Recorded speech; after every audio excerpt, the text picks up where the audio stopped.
Afsar Ahmed is with us today, former Muslim who now is a minister for Jesus Christ, and you have an amazing story. Thank you. Thank you for having me. Now, I read the whole thing and it just kind of really captivated me, but tell us about the steps and how difficult it was with your own family along the way. Well, I was born and bred in England. My mother is an English Christian. My father is from Pakistan. He's a Muslim. When they got married, my father forced my mother to become a Muslim. But in response to this, she prayed that one of her sons would become a Christian. So I always start my testimony there because I really believe that God answered that prayer, you see. Whilst growing up, my father always made sure he took us out of primary school, especially at Easter time and Christmas time, because he didn't want us to hear the messages connected with these events, you see. In secondary school, I made a cross in metal workshop, painted it silver, kept it in my handkerchief. If you would ask me why I did this, I have no idea why I did it. And then the other recollection I have of Christianity was that they gave us, the school gave us a small little New Testament, a Gideon New Testament. I didn't read it, but I just simply carved a cross on the front of it, and I kept it in my bedroom. Now, a couple of years later, that became an issue because my parents wanted to emigrate to Canada, and my father was going through my things to see what I could take with me, and he came across this little Bible, you see, and he became very angry, and I saw fear in his eyes, and I wondered why. So he asked me where I got this little New Testament, and I said, well, they gave it to us at school, and he told me to throw it away. So I said, no, I want to take that with me to Canada. And he was very angry, and I saw a lot of fear in his eyes. And it's ironic because his fear and his anger became the trigger for my search into Christianity. And when we came over here, I began meeting Christians. I had got into trouble in England, and for the first time in my life, I looked upwards towards God, and I asked him to get me out of trouble. And I did get out of trouble, and to thank the God, I began saying the Lord's Prayer as they taught us in school. And when I came over here, I began meeting Christians. Now, this was when I was 15 years old in the 1970s. And in those days, the Christians used to wear badges with I found it. I don't know if you remember that. Yeah, Campus Crusade. Okay, all right, I didn't know that. Yeah. But I think the idea was that unsuspecting people would ask these Christians what they found, and they would come scooting over and share the gospel. So the Christians shared with me that I could have a personal relationship with God through Jesus. Now, when I heard that, I was shocked, because as a Muslim, I was always taught that Allah is unique and distant. He has no associates, he has no partners. And there's no assurance that you go to heaven if In you're the a main, Muslim. in the main, no, no. Only Allah knows. Exactly. I've had many cabs tell me that. Yes, exactly. He's the one that decides who goes to heaven and who goes to hell. So when they shared the message of Jesus with me, I rejected it because I could not believe that somebody could have a personal relationship with God through Jesus. I mean, you couldn't even, have a very distant relationship with Allah. Never mind a relationship, never mind a personal relationship. So I rejected it. And my brother and I applied to a government-sponsored farming program. We were accepted along with about 40 others. And this is where you met the young lady. Yes, yes, exactly. A part of the requirement of this program was that we were supposed to go to this farming weekend. It was a weekend seminar to teach us a thing or two about farming so that we would be helpful to our farmers. It was a summer program, so we were to live on the farms for the summer. And at this weekend farming seminar, I met this very zealous lady. She was very zealous for the Lord. And she shared the gospel with me, and I said, I'm sorry, but I cannot believe that. And she kept on sharing, even during the lessons. And I said, at one point, I said, we're not going to learn much about our lessons. But she didn't take a blind bit of notice. She simply carried on sharing with me the gospel.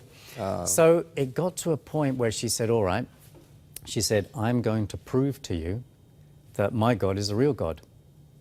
Now, I don't say that. And I would have to say I was intrigued by what she said. So I said to her, I said, how are you going to do this? And she said, well, I'm going to demonstrate for you an answer prayer based on my personal relationship with God. So I said, what prayer? And she said, I'm going to pray that you go on a farm where they're all born-again Christians. And she actually said this. She said, and where you get the gospel rammed down your throat for 2 solid months. I immediately I love said, this part of the story. yeah, I immediately said to her, I said, Allah is not going to answer that prayer. I was angry because I said to her, I said, we do not tell Allah what to do. He tells us what to do. It's the other way around. Right. So she said, I believe that God will answer that prayer. And we were arguing all the way until we left the seminar. So I went home and I packed a little suitcase. My father dropped me off at this farm. I went to the door, I knocked on the door, and this tall, thin Dutch-Canadian gentleman named Jerry, a lovely man, who answered the door.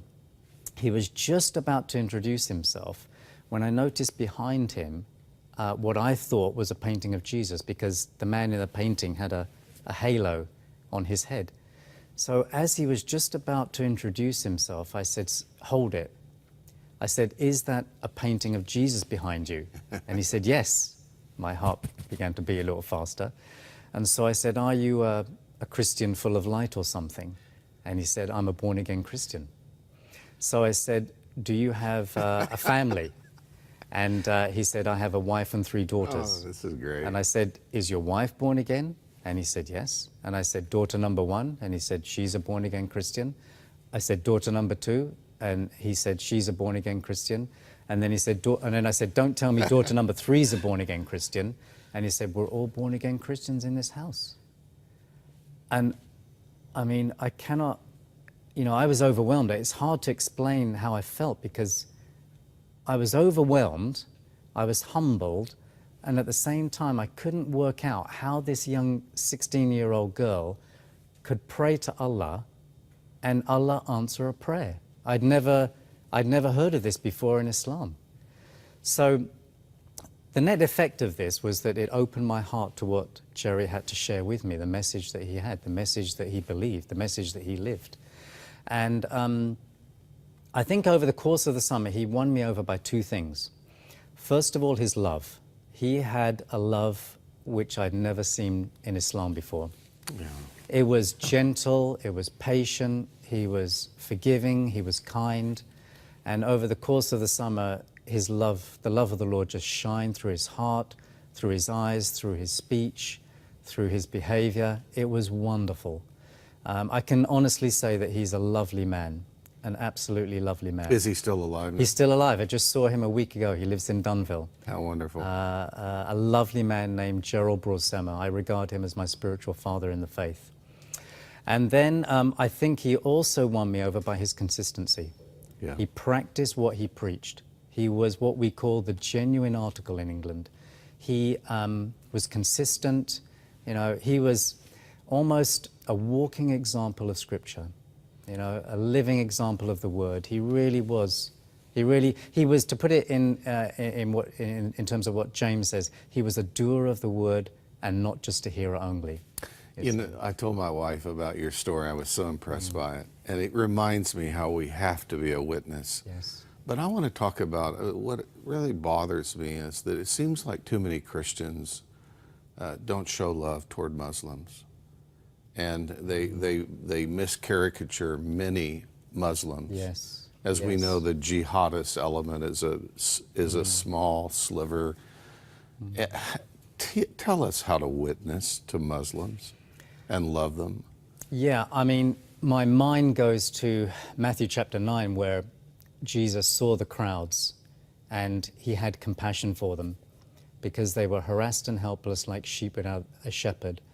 I think I would suggest that we first of all need to see the way that Jesus sees. that they are harassed and helpless. They may fear God, they may worship God, they may be completely devoted to God, but the huge difference is they do not know God personally, they do not have Jesus. And that makes all the difference in the world. So I would say, first of all, for us to see the way that Jesus sees, that he sees a people that he loves. In the Old Testament, we see that God had compassion upon a brutal people called the Assyrians. That's right. And yet Jonah was commissioned to go to them. That's true. And now, in days gone by, missionaries have gone to Asian countries and African countries, but now Muslims are here. And we have a harvest. We can actually have a harvest if we see the way that Jesus sees, if we have compassion the way that Jesus has compassion, and if we pray for them the way that Jesus wants us to pray for them, and if we take part in that harvest that the Lord wants amongst Muslims. Well, we only have a minute left. Your dad, where is he now? He lives in the United States. And how about your family? Have any of them come? No.